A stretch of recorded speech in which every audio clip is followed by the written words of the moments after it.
سلام دوستان، وقتتون بخیر. امروز با نگین اومدیم یه رود تریپ، زیاد دور نیست از ونکوور، تقریبا 200 کیلومتر درایو هست تا مقصدمون.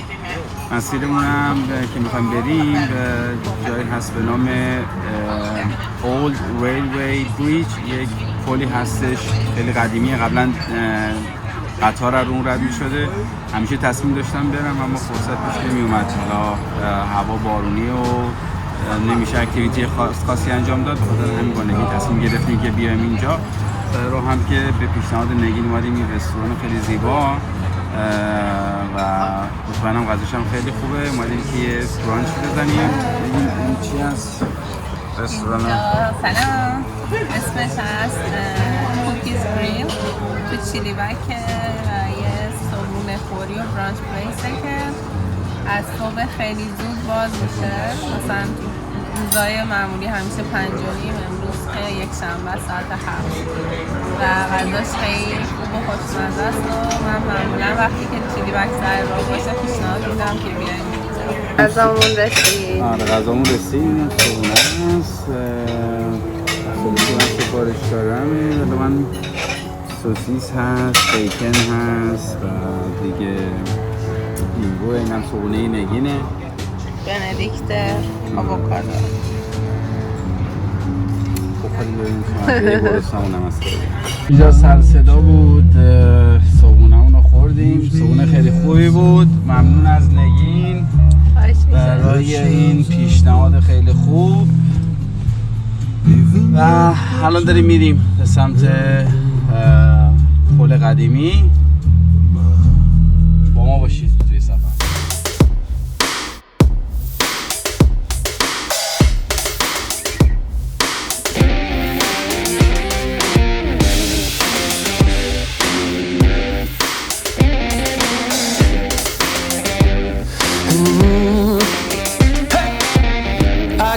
The rock star parking everybody wants out on the street 40 feet from the bus stop.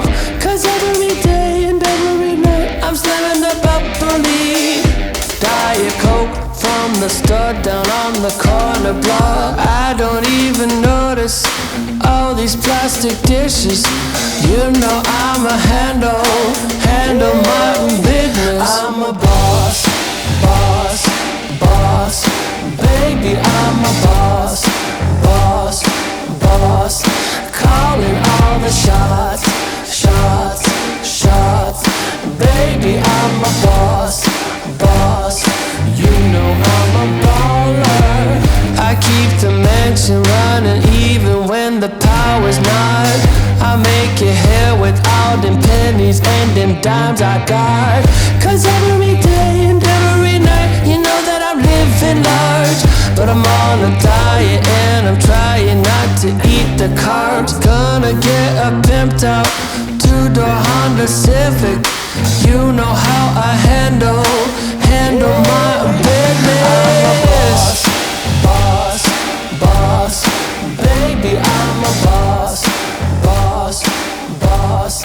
calling all the shots,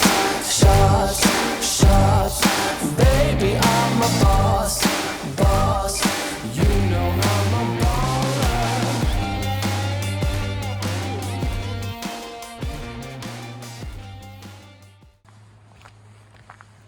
تقریبا آخره مسیریم. اونجوری که من نقشه رو داشتم الان نزدیک تونل باید باشیم. اونم همون تونلیه که گفتم.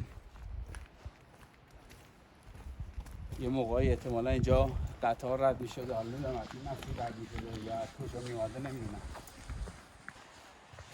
بالای اون تونل زده 1949. این تونل احتمالا اون موقع ساخته شده بوده. میتونید تصور بکنه که اون زمانی که اینجا رو داشتن میساختن. خب بعد از این تونل در واقع از این کوه این تونل رد میشه و بعد میره روی یه بریج که اومدیم که بریم در واقع اونو ببینیم و روی اون عکس بگیریم. ولی اون ورشه بعد از این مسیر بریم. اگر اومدید اینجا آشغال نندازید، ولی از این مسیر و یک مسیر دیگه هم از اون سمت داره میرید بالا و بعد برید پایین تا بتونید به پل برسید. خب بالاخره رسیدیم اینجا. تقریبا یک کیلومتر خورده ای از جایی که ماشین رو پارک کردیم درایو کردیم اومدیم. مسیرش هم بد نبود. رسیدیم به پل، همون در واقع معروف است به Old Railway Bridge. حالا میرم پایین ویدیو میگیرم حتما که نمای زیبای پل رو ببینید و خواستم از اینجا ببینید که چقدر این نمای زیباییه و اون هم تونلی بود که از پایین قبلش به شما نشون دادم میاد و مسدود شده کلا و اون سرش هم مسدود شده و قبلا ها قطار اینجا رد میشده. پایین که من رفتم دیدم که اونجا رو بستن، یه حصار کشیدن و بعد نمیتونید وارد بشید، اما یه قسمتی رو بریدن و از اونجا میتونید برید تو، ولی خیلی مواظب باشید اگر اومدید.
بلندتر تاریکی مطلق دوباره میای تو روشنایی، یعنی هی باید چشت به این تاریکی و روشنی عادت کنه. خیلی جالبه.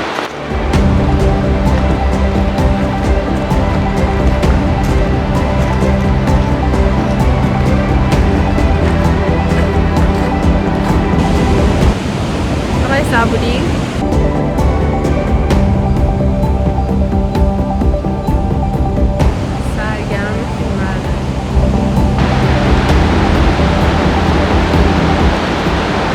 خانم شکیبی، نظر در مورد این رودتریپ چی بود؟ خیلی تصویرهای زیبایی گرفت. بعد همه رو